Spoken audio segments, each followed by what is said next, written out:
اعمال 28 باب یعنی رسولوں کی اعمال کے کتاب کا آخری باب، پہلی آیت سے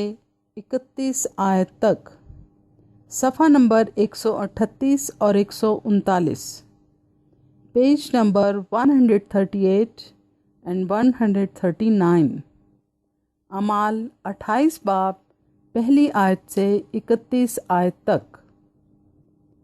جب ہم پہنچ گئے تو جانا کہ اس ٹاپو کا نام ملتے ہے، اور ان اجنبیوں نے ہم پر خاص مہربانی کی، کیونکہ می کی جھڑی اور جاڑے کے سبب سے انہوں نے آگ جلا کر ہم سب کی خاطر کی۔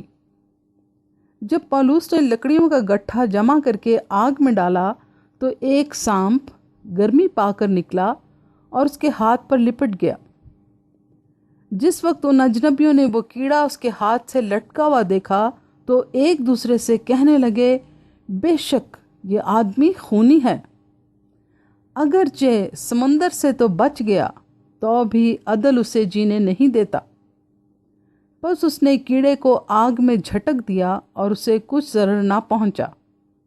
مگر وہ منتظر تھے کہ اس کا بدن سوج جائے گا یا یہ مر کر یکا یک گر پڑے گا۔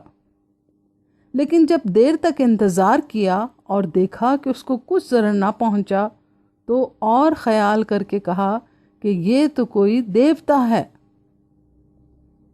وہاں سے قریب پبلس نام اس ٹاپو کے سردار کی ملک تھی۔ اس نے گھر لے جا کر 3 دن تک بڑی مہربانی سے ہماری مہمانی کی، اور ایسا ہوا کہ پبلس کا باپ بخار اور پیچش کی وجہ سے بیمار پڑا تھا۔ پولوس نے اس کے پاس جا کر دعا کی اور اس پر ہاتھ رکھ کر شفا دی۔ جب ایسا ہوا تو باقی لوگ جو اس ٹاپو میں بیمار تھے آئے اور اچھے کیے گئے، اور انہوں نے ہماری بڑی عزت کی،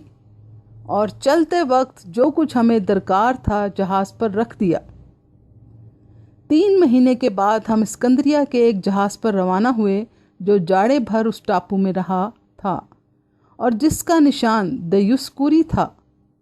اور سرکوسا میں جہاز ٹھہرا کر 3 دن رہے، اور وہاں سے پھیر کھا کر رگیوم میں آئے، اور 1 روز بعد دکنا چلی تو دوسرے دن پتیولی میں آئے۔ وہاں ہم کو بھائی ملے اور ان کی منت سے ہم 7 دن ان کے پاس رہے، اور اسی طرح روما تک گئے۔ وہاں سے بھائی ہماری خبر سن کر اپیوس کے چوک اور 3 سرائے تک ہمارے استقبال کو آئے، اور پولوس نے انہیں دیکھ کر خدا کا شکر کیا اور اس کی خاطر جمع ہوئی۔ جب ہم روما میں پہنچے تو پولوس کو اجازت ہوئی کہ اکیلا اس سپاہی کے ساتھ رہے جو اس پر پہرا دیتا تھا۔ 3 روز کے بعد ایسا ہوا کہ اس نے یہودیوں کے رئیسوں کو بلوایا، اور جب جمع ہو گئے تو ان سے کہا، اے بھائیو، ہر چند میں نے امت کے اور باپ دادا کی رسموں کے خلاف کچھ نہیں کیا، تو بھی یروشلم سے قیدی ہو کر رومیوں کے ہاتھ حوالہ کیا گیا۔ انہوں نے میری تحقیقات کر کے مجھے چھوڑ دینا چاہا، کیونکہ میرے قتل کا کوئی سبب نہ تھا، مگر جب یہودیوں نے مخالفت کی تو میں نے لاچار ہو کر کیسر کے ہاں اپیل کی، مگر اس واسطے نہیں کہ اپنی قوم پر مجھے کچھ الزام لگانا تھا، بس اس لیے میں نے تمہیں بلایا ہے کہ تم سے ملوں اور گفتگو کروں، کیونکہ اسرائیل کی امید کے سبب سے میں اس زنجیر سے جکڑا ہوا ہوں۔ انہوں نے اس سے کہا، نہ ہمارے پاس یہودیہ سے تیرے بارے میں خط آئے، نہ بھائیوں میں سے کسی نے آ کر تیری کچھ خبر دی، نہ برائی بیان کی، مگر ہم مناسب جانتے ہیں کہ تجھ سے سنیں کہ تیرے خیالات کیا ہیں، کیونکہ اس فرقہ کی بابت ہم کو معلوم ہے کہ ہر جگہ اس کے خلاف کہتے ہیں۔ اور وہ اس سے 1 دن ٹھہرا کر کثرت سے اس کے ہاں جمع ہوئے، اور وہ خدا کی بادشاہی کی گواہی دے دے کر اور موسیٰ کی توریت اور نبیوں کے صحیفوں سے یسوع کی بابت سمجھا کر صبح سے شام تک ان سے بیان کرتا رہا، اور بعض نے اس کی باتوں کو مان لیا اور بعض نے نہ مانا۔ جب آپس میں متفق نہ ہوئے تو پولس کے اس ایک بات کے کہنے پر رخصت ہوئے کہ روح القدس نے یسایہ نبی کی معرفت تمہارے باپ دادا سے خوب کہا کہ اس امت کے پاس جا کر کہہ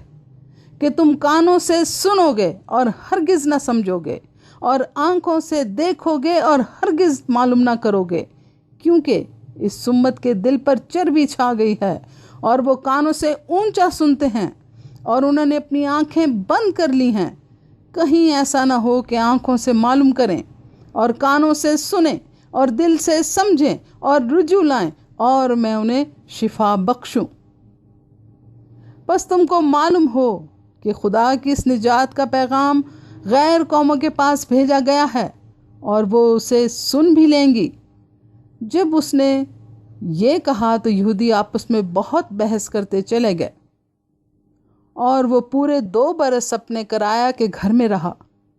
اور جو اس کے پاس آتے تھے ان سب سے ملتا رہا، اور کمال دلیری سے بغیر روک ٹوک کے خدا کی بادشاہی کی منادی کرتا اور خداوند یسوع مسیح کی باتیں سکھاتا رہا۔ آمین۔ کلام مقدس کے پڑھے اور سنے جانے کے وسیلہ سے آپ کو، آپ کے تمام گھرانے کو اور سب سننے والوں کو بہت برکت ملے۔ اور آئے عزیزو،